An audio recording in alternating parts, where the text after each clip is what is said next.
Hi friends, today we are looking into an important topic that is under consideration and lot of debate is happening in this country, that is with respect to an urban employment guarantee scheme.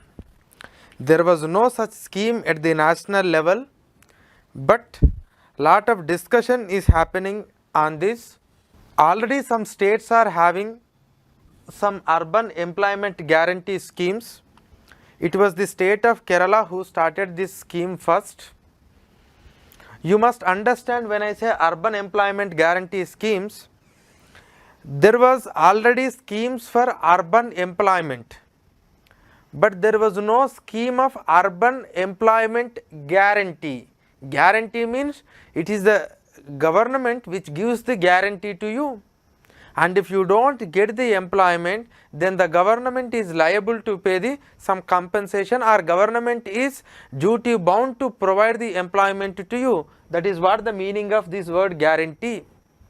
So in some states like Kerala, Odisha, Jharkhand, Madhya Pradesh, they are having one or other form of this urban employment programs, and at the national level we are having this urban employment program. Earlier in the year 1997, we have started with Swarna Jayanti Shahari Rozgar Yojana. Later we call it as National Urban Livelihood Mission. National Urban Livelihood Mission. And again you have another program also, Prime Minister Employment Generation Program. This is not specifically urban area, but it is all. So Prime Minister Employment Guarantee Program, like these type of schemes we have. That means these schemes are already providing some sort of employment, but they are not providing guaranteed employment.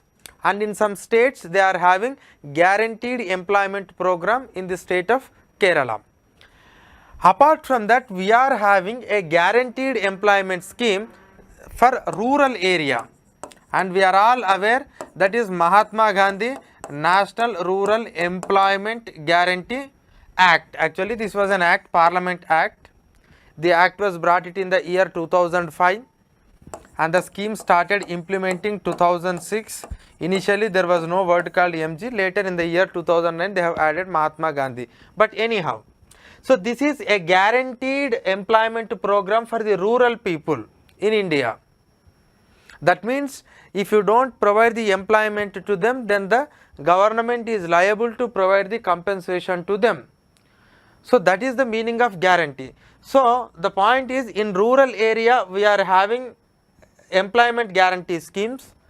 In urban area we are having employment schemes, employment providing schemes. Some states we are having urban employment guarantee schemes, because the states no need rural employee guarantee, because this scheme is applicable to all over India. So some states are having urban employment guarantee schemes, but at the nationwide, at the nation level, you don't have this urban employment guarantee scheme. Now the demand is for this national level urban employment guarantee scheme. You have to be very clear. Okay, so that is the first aspect. See, already there are some recommendations from various groups, like this scheme should be started, and I will list out some 2 to 3, and after that I will go for why you need an urban employment guarantee scheme, and the model in which we have to implement it, and if you implement it, what are the implications that you are going to face, and what is the way forward, that I will discuss in this class. It is the recently, because this issue has been debated more, because an important institution has recommended for this scheme, that is Prime Minister Economic Advisory Council. Prior to this council many other people recommended, but recently Prime Minister Economic Advisory Council has recommended, and this panel has raised concern over growing inequalities as captured in the State of Inequality report, Inequality in India report, and they said like, no, the inequalities are growing, we need to start an urban employment guarantee program or otherwise we need to introduce a basic income program, universal basic income. Universal basic income in the sense every family should have a minimum basic income, either through an employment way or you can give the direct cash out, anything. So they mentioned that is why it is important, not that someone is raised, because the Prime Minister Economic Advisory Council is also seriously thinking on this. Apart from that, it is the chairman of the Parliamentary Committee on Finance. So the Parliamentary Committee on Finance chairman has also mentioned about this. We need an Urban Employment Guarantee Act. And recently Rajasthan government started this program in their state, Rajasthan. Anyhow, some other states are already implementing this scheme. Next, even the Standing Committee on Labour, Standing Committee on Labour Ministry, during the pandemic, they also mentioned like we need an Urban Employment Guarantee Act.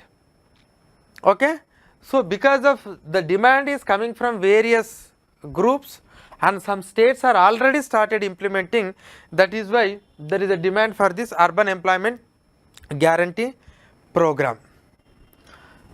Now I am looking into why you need this program. Why you need this program? Already some programs are taking care about rural employment. During the COVID-19, we have seen the problems faced by the migrant workers, especially the workers in urban areas. They are the one most vulnerable.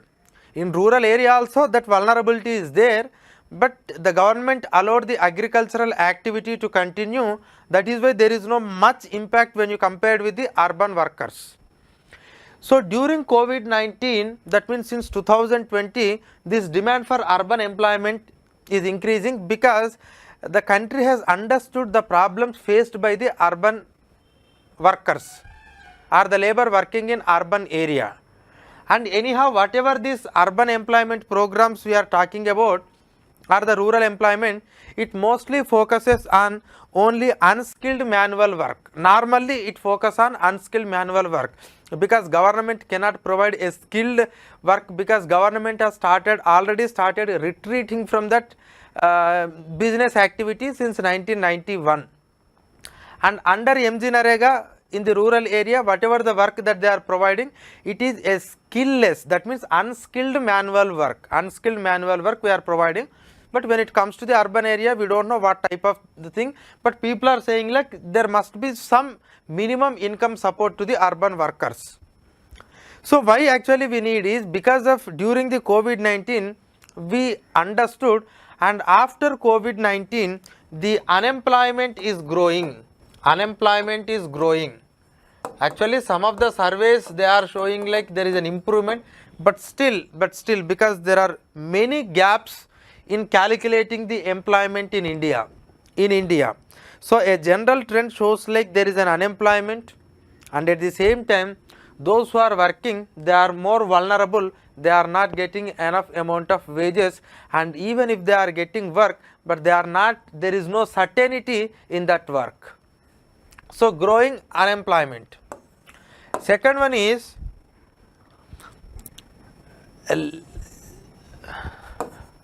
less wages. Third one is inflation, because inflation takes away or inflation eats away lot of your incomes, because inflation means increase in prices, because now we are facing lot of inflation, and that too in urban area inflation normally high compared to rural area. So because of that lot of income will be taken away by this inflation, and the workers are remained with less savings. So at least to provide some extra income we must start this. Next, income disparities. Income disparities are increasing. Income disparities.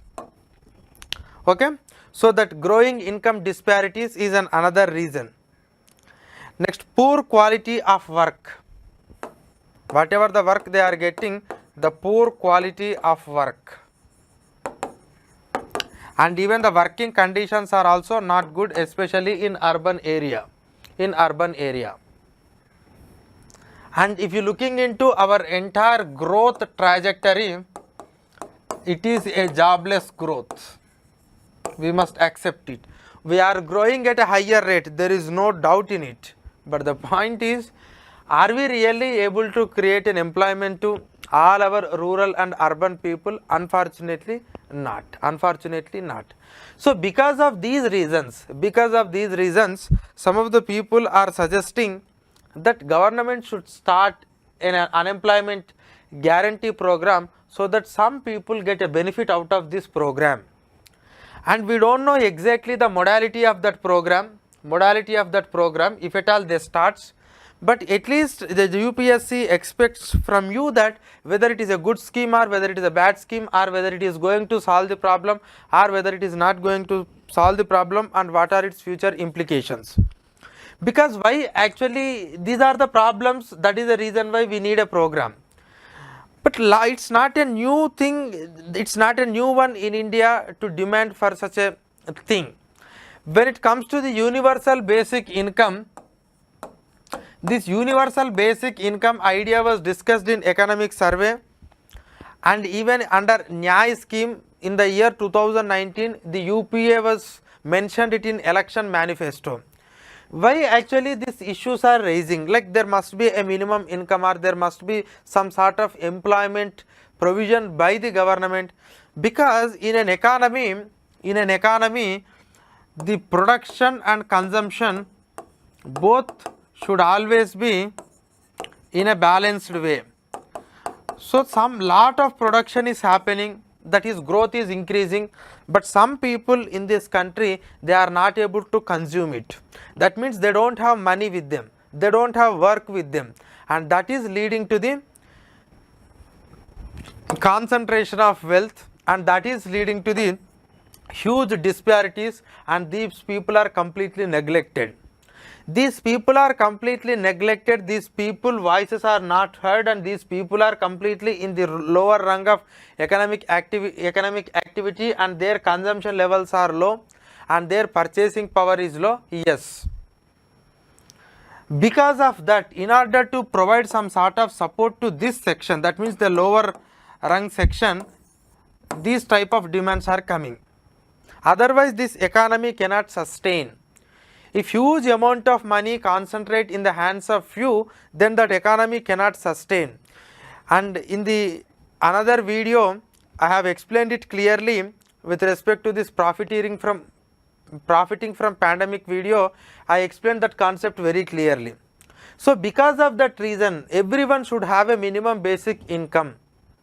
Everyone should have a minimum basic income. Everyone should have some sort of education and some sort of skill set. After that we can accept the inequalities, and according to some economists, that inequality may really bring animal spirit and it drives for the more growth, according to some economists. But that basic necessities must be fulfilled, and in order to fulfill that basic necessities, we must provide some employment guarantee program or this universal basic income. That is what exactly the idea behind all these proposals. Okay, that idea is good, but the point is the modality or the model. So how you will implement it?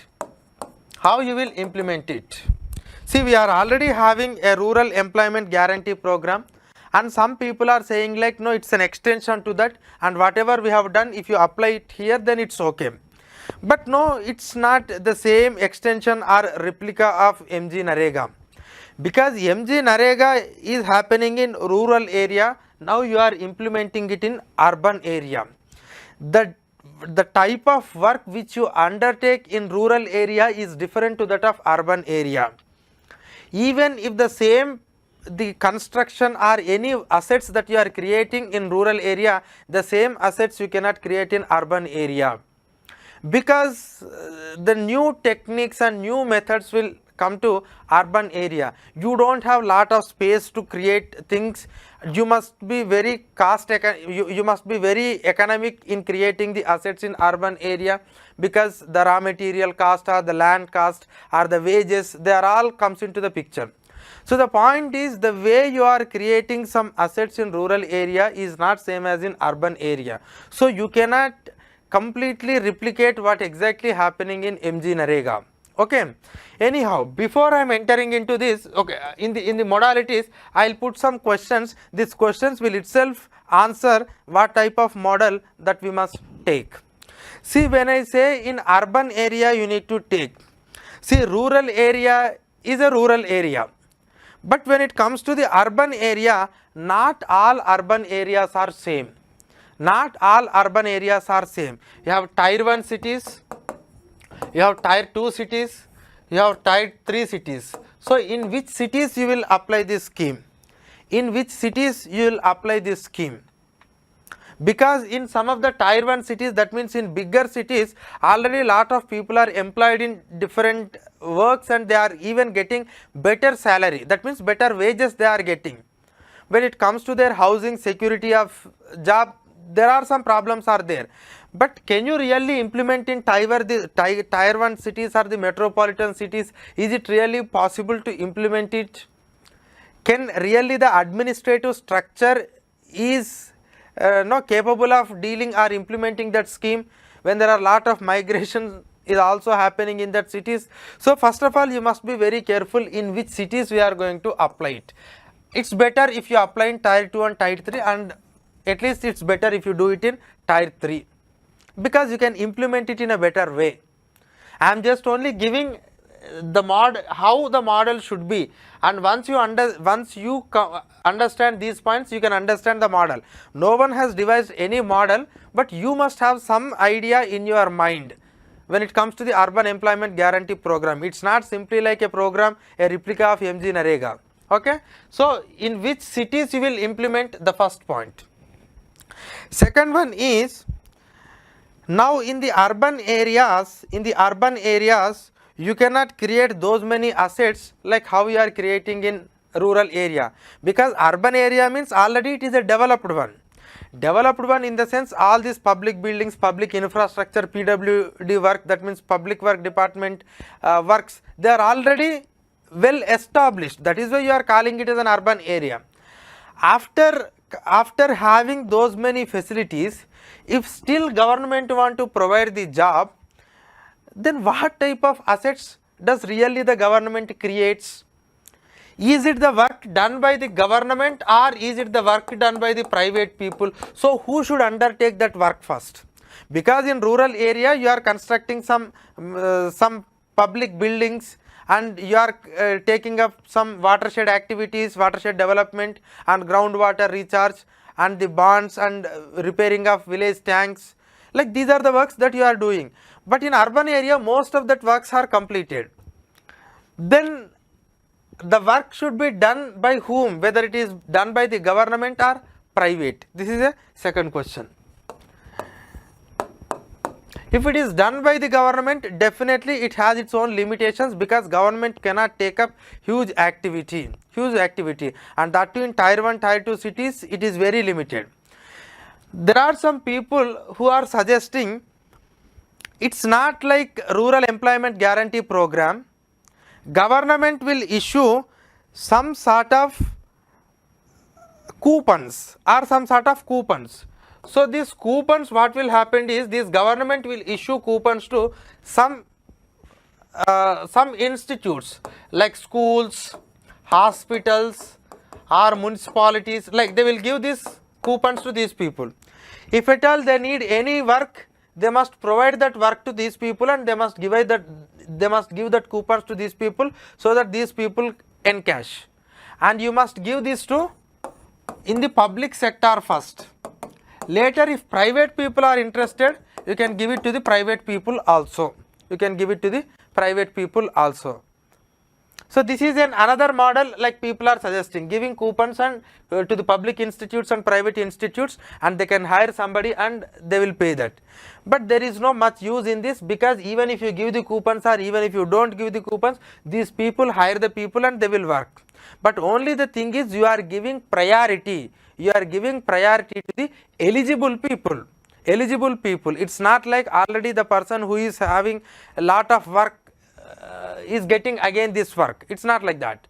But again I will come to that question. Now the eligibility, this is a very important in urban area, because in rural area when it comes to the MG Narega, the MG Narega work will be provided to the people who are living in that village, that means who are the members of that village, and that too it is independent of economic status. MG Narega is not only for the poor, it is for everyone. But when it comes to the urban area, in the urban area locals are there, migrant workers are there, and the disparities like rich and not like rich people, anywhere rich people don't come to this work, but even in that lower rung also there is a difference. So you should we consider economic criteria and the domicile criteria when you are deciding the eligibility? That is another important aspect. So are you going to give to the migrant people or local people, or are you going to provide based on the economic criteria? So that is again an important aspect, because when you are devising the method, the different mode, you must consider all these things. These are the challenges that you are going to face.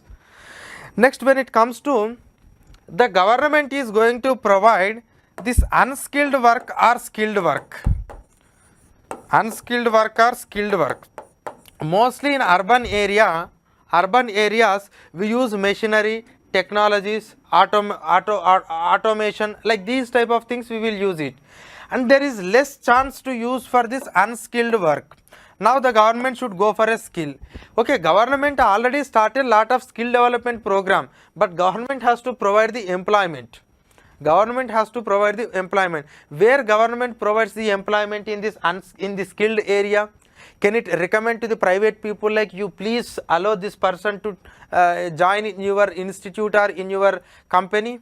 Can a government say that? At least government can say to some extent, like when government projects are awarding for a contract, in that contract government can say like, okay, you please take these people because these people are already skilled. But in overall, what is the capacity of the government to getting the people skilled and as well as providing the employment? Because government already came out of that entire task of recruiting the people for the for doing any job or for doing any economic activity. Now the government is recruiting only for the purpose of administration and only to protect the border and maintaining law and order. But in remaining all things, especially except that research and other strategic areas, in remaining aspects government is completely moving out of those sectors. So this is another important, skilled and unskilled. And is really government efficient in doing that? That's a big question. Next one is whether the government involves in active participation or it will persuade the people. Participation, that means is it government really come forward and it will take the people and it will train or it will allot the work, or it persuade the other private sector people or other contracts or anybody to provide the job to these people. So that active role or passive role, that is also we must take care. Next, how many days that you will provide this work? And again important, how many days? How many days? Because in rural area we are providing 100 days of work. The reason for 100 days of work is 100 days per a household or per a rural household. The reason for 100 days is in remaining time the rural people can comfortably find the employment in agriculture sector. And during the lean season, especially in the month of March, May, April, June, in these months only they don't find the employment, because in most parts of the country agriculture activity cannot be taken in that because of the irrigation facilities and other reasons. So that is why 100 days comfortably, that's okay. In remaining part of the remaining time in the year, definitely they will go for this agricultural activity. So that means there is a seasonal unemployment in rural area. That is the reason why MG Narega is going to fulfill that seasonal unemployment program. But how you are going to implement it in urban area? Okay, you say 100 days. Which 100 days you will provide? So is it really going to bring the certainty? See, you may argue like, okay, government at least benefiting to some extent, but the point is, does really the government is benefiting in a right time, to right people? That's the question mark. In rural area we can understand it, in urban area it's not like that.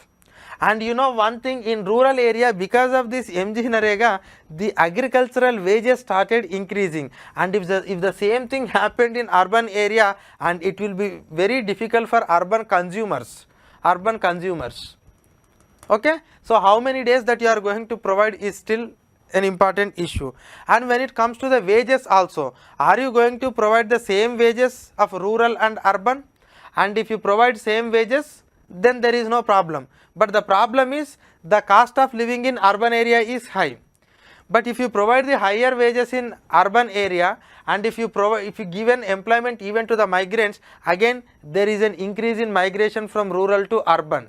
The MG Narega, the one important benefit that we got under MG Narega is at least we curtail the migration to some extent. Again it leads to the migration in spite of having both rural employment and urban employment, because of the higher wages in urban employment. This is another important aspect. Next, another important thing is, are you going to provide the employment to everyone?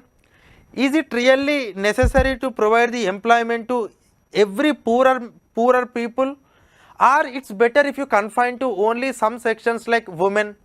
That is also an important thing that you must consider, because men can work anywhere, men can find the employment anywhere. For the women it is very difficult, because they may not go much a distance, and it's very difficult for women to find the work every day at a different place. Lot of women are doing, but still it is difficult. So that's the reason why if you confine it to women, it's better. So these are all the different aspects.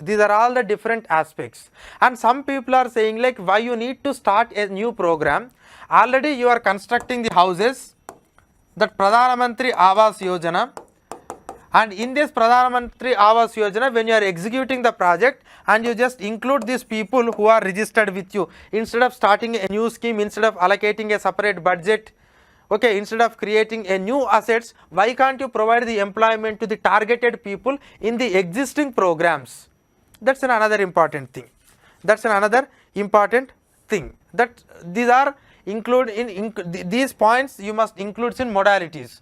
So suppose if at all question asks like urban employment program, how it should be, then you must keep these points in your mind before you write the answer, or before you understand the urban employment, because simply you can't give employment to everyone. Perhaps that's not possible, because there are huge implications are there, and if you simply go with other, there are implications.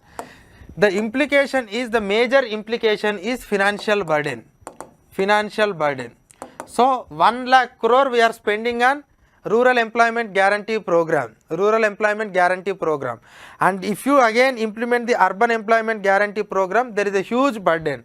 And these governments, whether it is central or state, anyway we are talking about the national level program, and every year governments are taking huge amount of debt. Now they are selling the underutilized or unused public assets, and they are divesting the investments in the public sector undertaking to take up the infrastructure project, because we need money, we don't have enough amount of capital with us, and because we wanted to introduce the money in a we want to invest the money in productive way.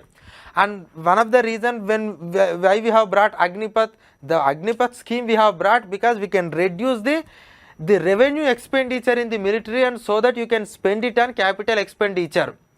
So in that case, can really a union government spend at least 50,000 to 1 lakh crore on urban employment guarantee program anyway, which don't yields in a productive asset?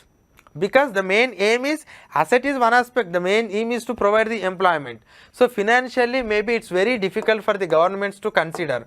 But the point is, when there is a distress, like the New Deal was implemented in United States of America, Roosevelt has implemented it after this 1930s great economic crisis or Great Depression. The point is, whenever there is a crisis, whenever there is a huge unemployment, whenever there is a pandemic, one time you can implement it, but the point is every year you can't continue the same thing. And one of the major implications in India is we are good at starting the program, but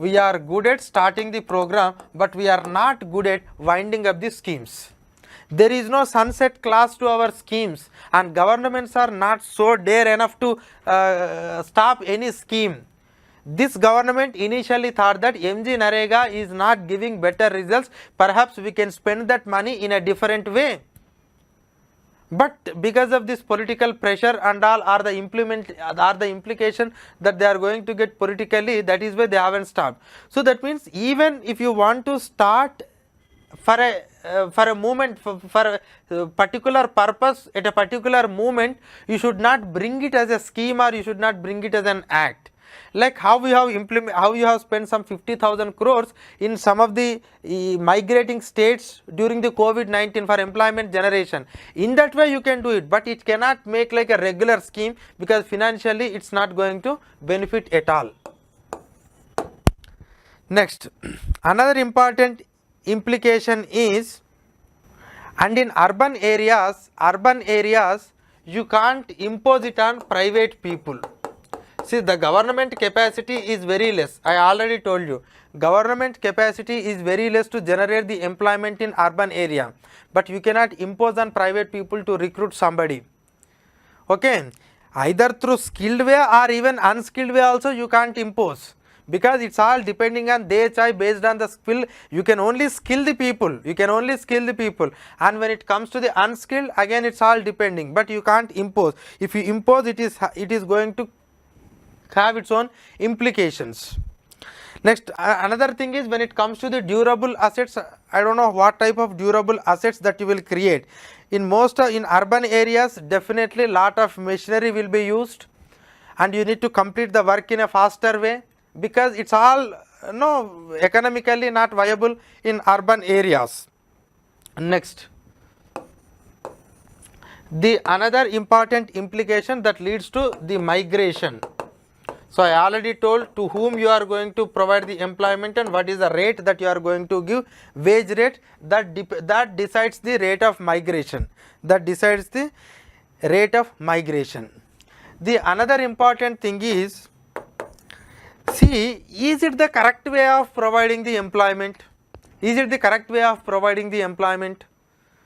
The point is, this is a skillless work.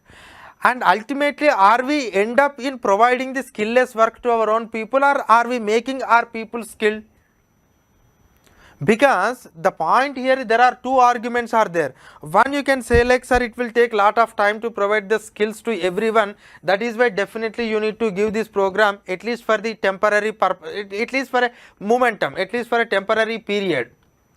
But just observe MG Narega. We have started it in the year 2006, we are in 2022. That means almost 16 years completed, but the point is, we are adding up more and more skillless people to that scheme. We are increasing our budget to the MG Narega.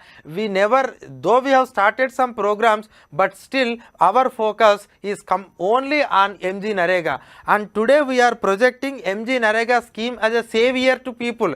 Yes, during the COVID-19 it has helped, but the point is, can we really so proud in that thing which provides only skillless work to your own people?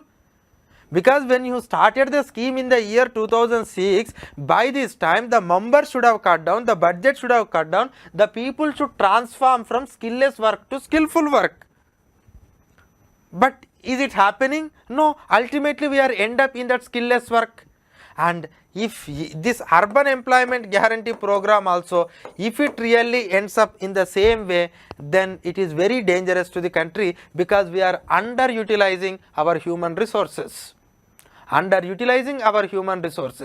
This point also you must keep it in mind. But one go for a single purpose, or that is okay. For any particular instant, for any economic crisis, one time measure you can use it, but it cannot be a regular scheme. Next, now, so these are some of the implications that we are going to phase. Now, the way forward, that means how we should take up this scheme, how we should take up this scheme if at all we wanted to take up, or what are the solutions to your problem. Is this the only solution or is there any other solution to that problem? And one solution I can tell you, like in the time of crisis, allocating some specific amount of money and have a sunset clause and have some targeted section and implement it. So that is okay, one time measure, it's okay, that you can take it. Next, the another important aspect is the only way through which you can really generate the employment is improving the skill set of the people, match their skill set with the market level. That means market, what type of skills they want, just improve the skill set. And if private people are not ready to invest or not ready to provide the employment, government as a prime mover, yes, it can invest in some projects, it can invest in some projects. In that projects, it can provide the employment. That investment will boost the private sector, and that private sector again creates the employment. So giving a skill, improving their skill set, and to some extent government can invest initially as a prime mover because it kickstarts the economy. That is one aspect through which you can create the employment. This is one aspect. This is one aspect through which you can solve the problem. But giving employment, that to skillless employment or even skillful employment continuously, it's not possible in every urban area. Next, promoting self-employment is also another. Self-employment, self-employment, already some schemes are there, yes, you can strengthen those schemes. Some credit linked incentive schemes are there, you can strengthen those things. Next, even if you want to implement these type of things, these type of schemes, the point is it should not be a national level one. And if any particular state or if any particular locality there is a serious crisis of this urban unemployment, yes, focus on specific areas, and the program should be specific but not national level, because financially it's not viable. Either it should be one time or it should be specific, or otherwise the other way is kill them and invest in public assets, or otherwise go for self-employment. So, and above all, you must have a full data of this sector. Without data, and during this COVID-19, that is a problem. And until and unless you have the data of both workers and their skill set level, or their educational qualification, or about the companies or the industries that were there in your locality, or the projects that are going to take it up. Already in the budget we have announced, like we are going to integrate the 4 different portals to connect, like Asim portal, eShram portal, like that. You just go and read it in the budget. So we wanted to integrate these portals, and if you have the clear cut data, and if you integrate the portals, and if you improve the skill set, definitely that itself provide the employment. And when there is a crisis, when there is a problem, government as a prime mover can start invest, or you should implement at the local level, or otherwise you should just implement like a one time measure by focusing on self-employment also. Otherwise, if you start this program, you cannot end this program and you cannot create much assets. That too, India is facing lot of this capital shortage, because under this national infrastructure pipeline we are expecting, like we need 110 lakh crore. So we are cutting our expenditure wherever it is not required. We wanted to use that money fruitfully. India need a huge infrastructure, because that infrastructure itself is having a capacity to further generate the employment and allow the growth. Okay, so we are in that path. So when we are in that path, and if you divert most of the resources to this program, and that too there is no considerable outcomes, and there is a less scope of getting more outcomes. So there is a less scope. You can't say clearly like this much amount of benefit that you are going to get, because the same amount of money you can utilize it in a different way. Okay, and above all, I can suggest one thing. If the problem is really urban distress, they are unable to get, yes, some welfare benefits that we are giving, like some sort of social security, in terms of pension or in terms of this health insurance, and under National Food Security Act you are giving under National Food Security Act you are giving some food grains, and old age people you are giving pensions, and this divyangs, that means physically handicapped people, for them we are giving some benefit. At least you increase the social security net. If you increase the social security net, there is no much problem to these people. Instead of spending huge amount of money on unproductive assets, you just target those people, just have a data and target those people, and whatever they required, and so that you just try to give some sort of assistance to those people, so that they can meet their minimum requirements. So whatever the minimum necessities are there, that will be met with that amount of money or that benefit. But instead of going in a targeted approach, if you spend huge amount of money in a scheme, that is not going to provide any benefit. So just have an idea about this scheme, because already I told you the importance, because the Prime Minister Economic Advisory Council itself said the importance of this. Problems are there, but further problem, is it the only one solution, or is there any other solutions that we can consider? Second one means, if at all you want to go for this, what are the modalities that you must consider, and what are the alternatives that you must consider? Okay, just have an idea about this urban employment guarantee program. Is there any necessity? It was only a debatable thing, and some states they are doing some extent, but nationwide program is not a good thing. At the state level, if any state feels like they cannot provide employment, or private people are unable to provide any employment in my state, then they can go for that. But the obvious option is, government always is not good at creating employment, and it's not perhaps the prime duty of the government. Okay, so these are the other alternatives that you must consider. Okay, attract the investment, giving employment, and improve the skill set, improve the infrastructure. In that way you can solve this problem. Okay, thank you.